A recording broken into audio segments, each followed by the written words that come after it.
আগামী জাতীয় সংসদ নির্বাচনে 237টি আসনে প্রার্থী ঘোষণা করেছেন বিএনপি। 300 আসনের মধ্যে কিছু সংখ্যক আসন বাকি রয়েছে। আজ সোমবার বিকেলে বিএনপি চেয়ারপারসনের গুলশানের রাজনৈতিক কার্যালয়ে প্রার্থীদের নাম ঘোষণা করেন দলটির মহাসচিব মির্জা ফখরুল ইসলাম আলমগীর। মির্জা ফখরুল ইসলাম আলমগীর জানান,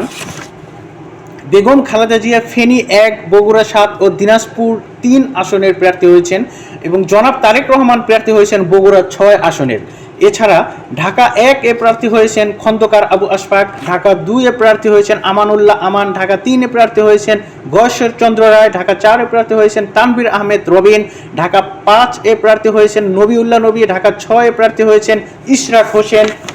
ঢাকা 7 এর প্রার্থী এখনও ঘোষণা করা হয়নি, ঢাকা 8 এ প্রার্থী হয়েছেন মির্জা আব্বাস, ঢাকা 9 ও 10 আসনের প্রার্থী এখনও ঘোষণা করা হয়নি, ঢাকা 11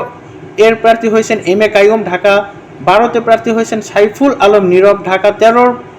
প্রার্থী এখনও ঘোষণা করা হয়নি, ঢাকা 14 এর প্রার্থী হয়েছেন সানজিদা ইসলাম তুলি, ঢাকা 15 এর প্রার্থী হয়েছেন শফিকুল ইসলাম খান, ঢাকা 16 এর প্রার্থী হয়েছেন আমিনুল হক, ঢাকা 17 এবং 18 এর প্রার্থী এখনও ঘোষণা করা হয়নি, ঢাকা 19 এর প্রার্থী হয়েছেন ডাক্তার দেওয়ান মোহাম্মদ সালাউদ্দিন এবং ঢাকা 20 এর প্রার্থী এখনও ঘোষণা করা হয়নি।